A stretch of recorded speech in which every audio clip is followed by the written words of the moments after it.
ele toma o sentido da experiência que ele alcançou a partir da busca pelo como.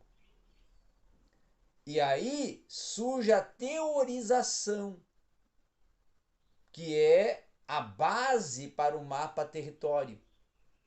A teorização vai ser responsável por informar o que faz sentido.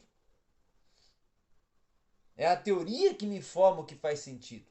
É a teoria que é o conceito que vai dizer isso é algo pertinente que faz um sentido.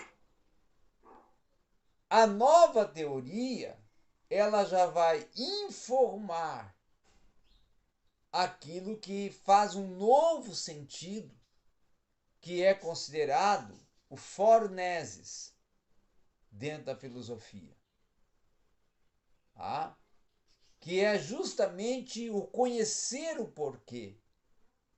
É justamente a confrontação de ideias para chegar ao conhecimento do porquê. O porquê existe. O porquê é real, concreto. Ou o porquê que é abstrato ainda porque ainda não foi concebido e processado no meu pensamento de uma forma construída e concreta que eu possa defender e definir como totalitária.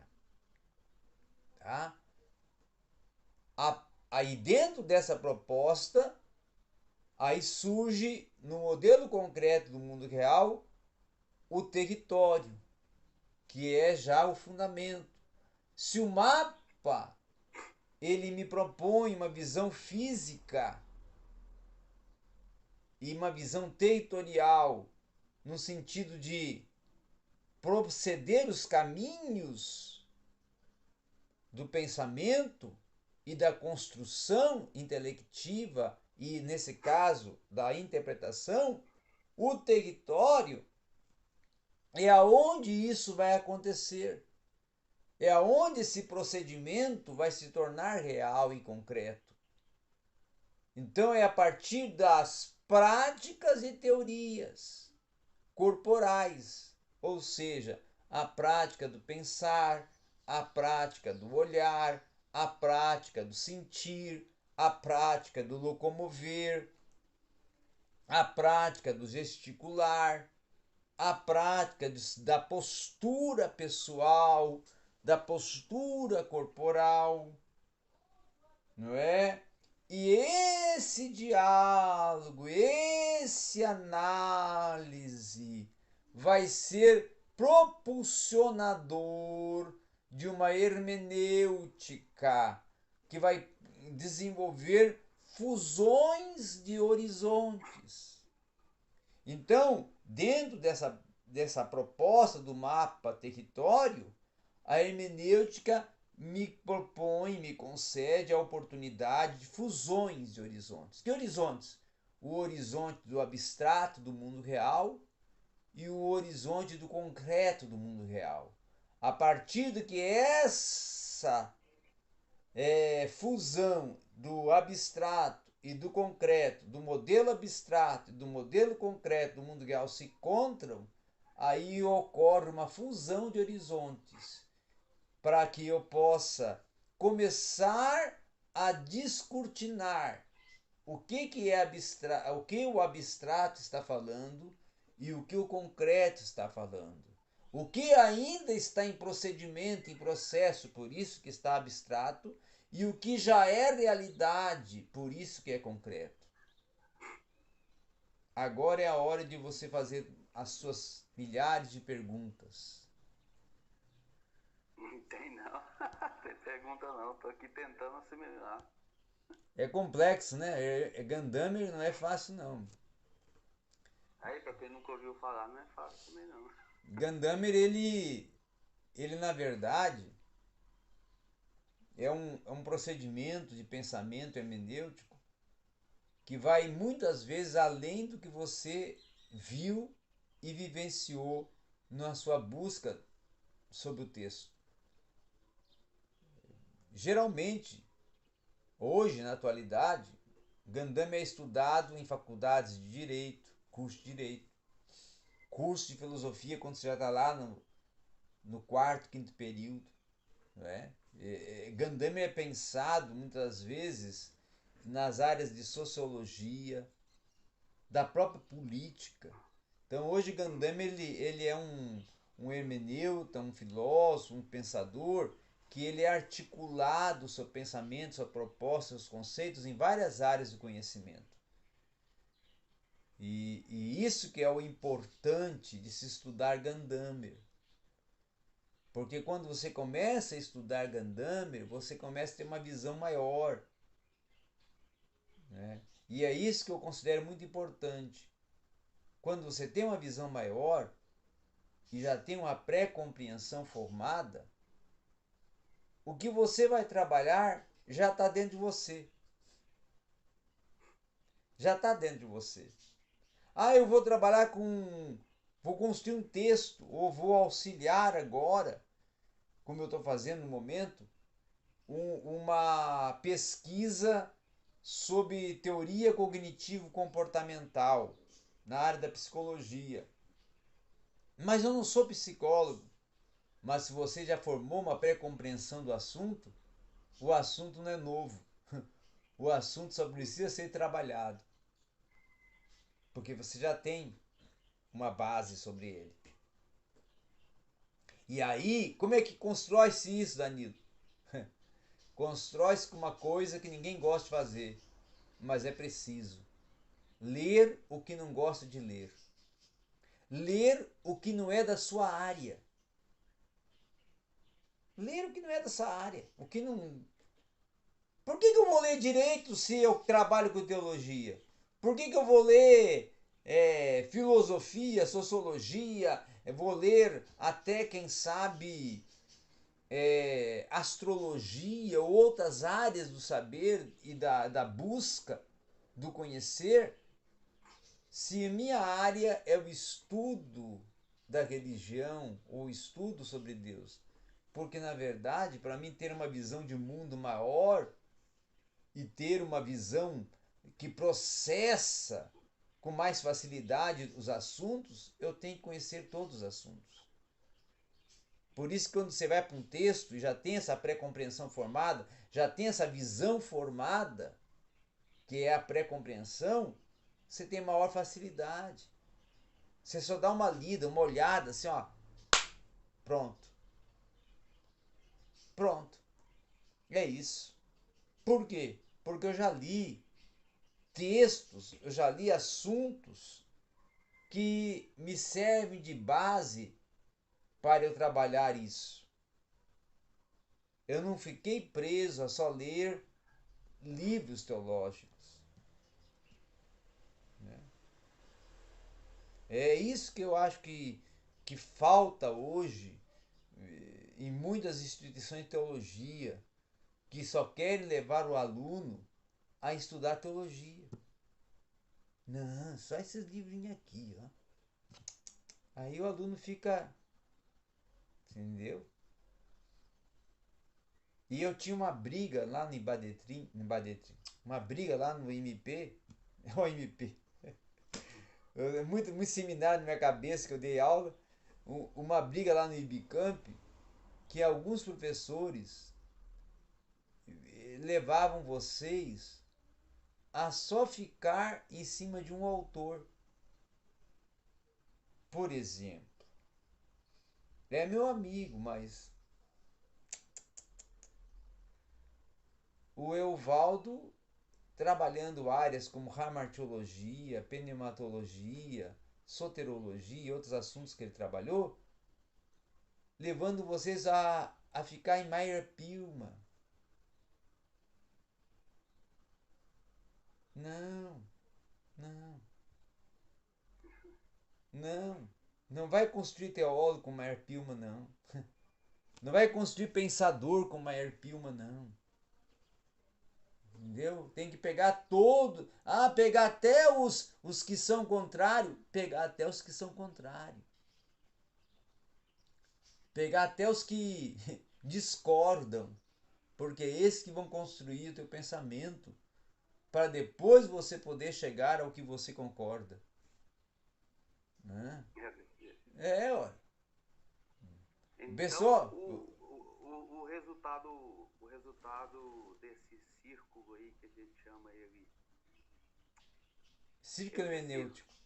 Esse círculo hermenêutico, o resultado dele, então, é o saber prático. É o saber prático e a pré-compreensão. É aquela compreensão que você já construiu com a sua própria busca intelectual, a sua própria formação intelectual, a sua própria construção de conhecimentos. Nas ciências humanas, a pessoa tem que ter a seguinte consciência. Ciências humanas, que são as ciências do espírito, só tem uma forma de eu crescer nela. Ler, pesquisar.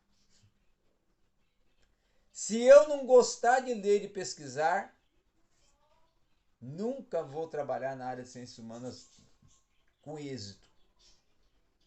Com êxito. E tem que ler e ler e ler muito mesmo. E ler até o que não gosta. Né? Ler até o que não gosta. Por exemplo, o que vai acontecer daqui a pouco? Eu vou construir os slides, que já estão mais ou menos aqui na minha cabeça, para amanhã cedo. Vou dar uma olhada neles, mas à noite eu vou ler um assunto ou um livro que não tem nada a ver com a lição de amanhã.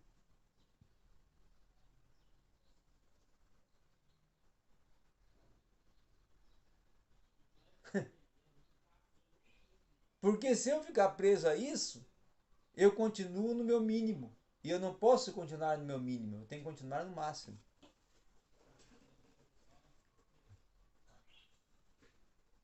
E aí isso é a pré-compreensão. Eu já tenho uma compreensão, então por que continuar ali? Agora é a hora só de organizar o que já tenho pré-compreendido e ir. Vencer esse bloqueio de medos que constrói.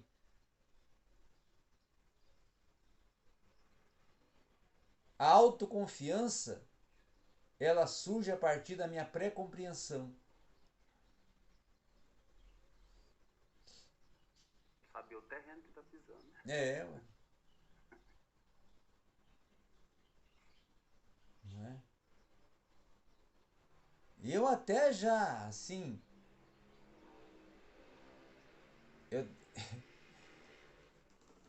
eu até quando estava lendo, já até estava lendo a lição, eu já sabia, já foi surgindo já. Mas eu disse, não, vou organizar mais tarde. Vou organizar mais tarde.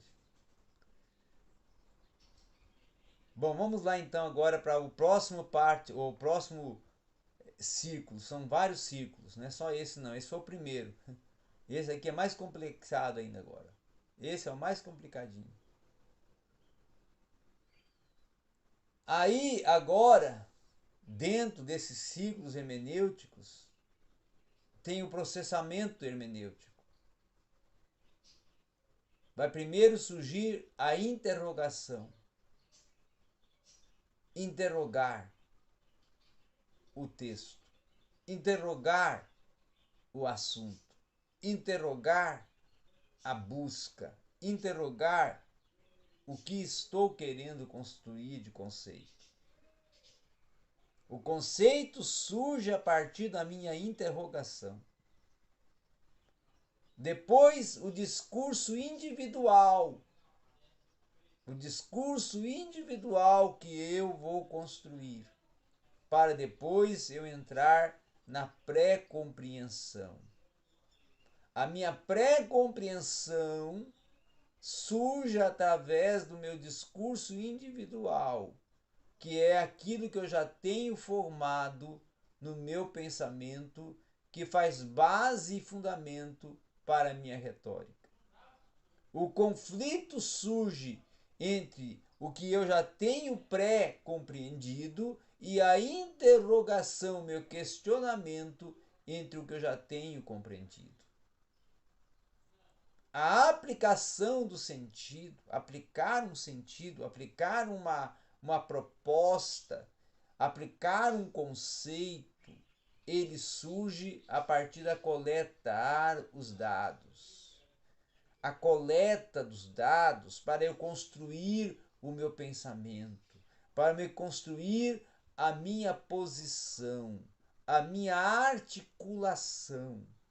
Quando você vai construir um texto, a primeira coisa, coletar os dados. Quando você vai estudar sobre o assunto, primeira coisa, coletar os dados. Quando você vai formular um conceito, primeira coisa, coletar os dados. Então, a primeira coisa para mim poder começar a aplicar o sentido é coletar os dados. O coletar os dados provê a aplicação do sentido e o coletar os dados provê o discurso que eu tenho do outro. Porque a partir do discurso que eu tenho do outro, eu vou ter uma posição sobre o que o outro pensa e eu vou poder discernir ou definir se está certo ou errado pelos dados que eu já coletei sobre o assunto, que a partir da dialogicidade do outro sobre o assunto, eu vou poder dizer se está certo ou errado. Essa pré-compreensão que gera um conflito compreensivo, um conflito de discurso, um conflito de debate, ela providencia para mim a oportunidade de eu dizer aquilo que o conceito é ou que o conceito não é, a partir da minha visão e da minha coleta de dados. O círculo hermenêutico surge nessa proposta a partir de ouvir o texto e fazer a fusão de horizontes e contextos do texto. O que são os horizontes e o contexto do texto? Os horizontes são para onde o texto aponta, para onde o texto olha e para onde o texto se direciona. Já o contexto é aonde o texto interage, aonde o texto se constrói, aonde o texto se ancora e se fundamenta para poder processar os horizontes que são os olhares do texto para os novos momentos, os novos tempos, novas percepções e concepções que o texto vai prover a partir do que ele já tem pré-concebido nos seus contextos. Então, ouvir um texto é olhar e observar quais são os seus horizontes e fazer uma fusão dos horizontes com seus contextos, que vai propor o conflito, e o conflito vai propor então a pré-compreensão, e a pré-compreensão vai propor o discurso do outro, que vai me levar à fusão dos horizontes e contextos. E isso é a proposta hermenêutica gandameriana. Dúvidas? Eu estava lendo aqui, tem uma pergunta acerca desse assunto aí, falando o seguinte: passar da pré-compreensão para a análise e a síntese é permanecer no erro? Por quê? Porque a partir do momento que eu passo de uma pré-compreensão, se eu não ampliar ela, eu permaneço no erro. Aí ele vai dizer assim, a pré-compreensão é fazer uma síntese e permanecer no erro. Por quê? Porque se eu ficar só com o que eu tenho e fazer uma síntese do que eu tenho, eu permaneço no erro. Mas se eu utilizar o que eu tenho, fazendo uma síntese do que eu tenho, e ampliar ele num diálogo interrelacional, de uma fusão de procedimentos, de uma fusão de pensamentos, de uma fusão de outros assuntos sobre o que eu já tenho, eu vou ampliando os horizontes.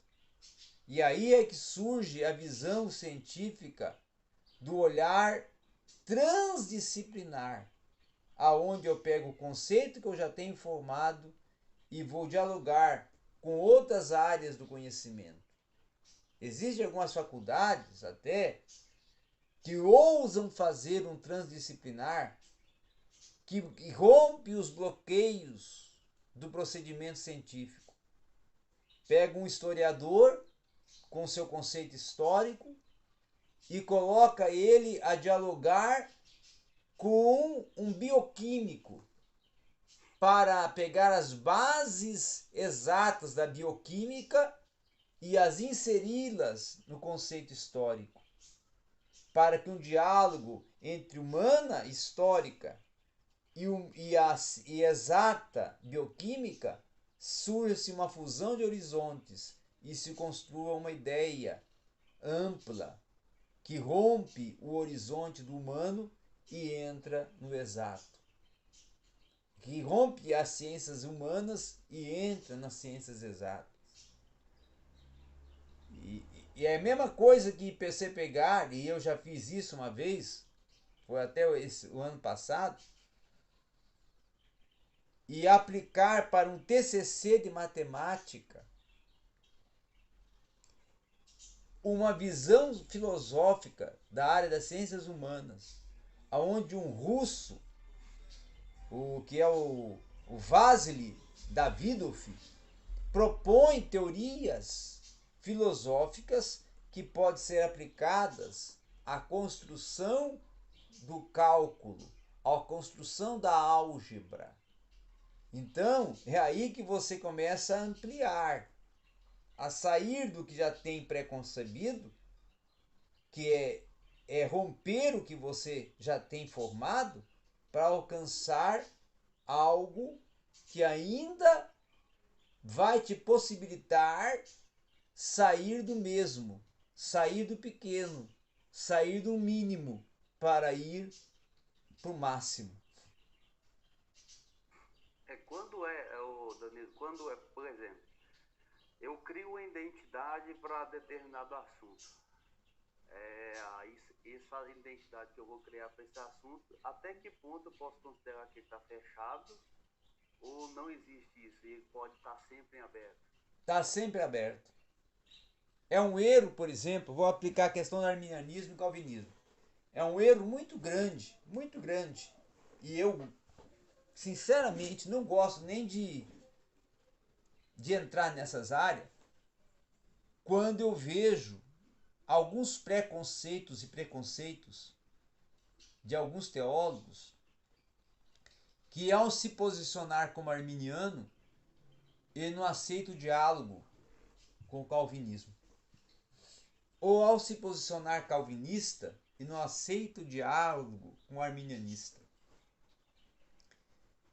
E não é só aceitar o diálogo, é aceitar a literatura, é estudar a literatura daquilo que ele não aceita como posição teológica para ele. Estudar a teologia liberal e não considerar a teologia liberal um assunto que deve ser excluído do meu pensamento. Porque eu sou ortodoxo e sou conservador. E se eu me ficar nessa posição, eu nunca vou ser teólogo. Por quê? Porque eu não posso ver ou buscar um conceito liberal, um conceito neo-ortodoxo, ou um conceito ascético, porque ele vai desvirtuar o conceito que eu já construí. Não, não, não. Eu acho que eu defendo que você, enquanto arminiano, ou você, enquanto calvinista, deve ler buscar assuntos que contrapõem, que discordam, que são até fora da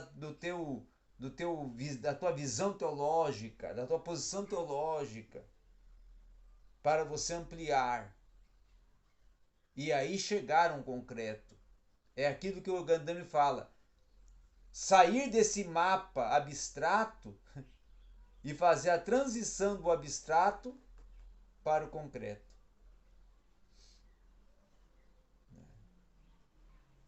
E isso é muito difícil, porque isso é romper preconceito, né? É romper um preconceito. Não, calvinismo é... Não é assim.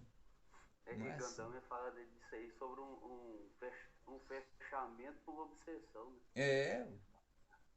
Porque se eu ficar nesse negócio, não, só arminianismo, então eu tô, é uma obsessão, é uma doença, se torna uma doença. Né? Eu, sinceramente, vou te falar algo aqui agora que você vai ficar assim. Eu posso encontrar exploração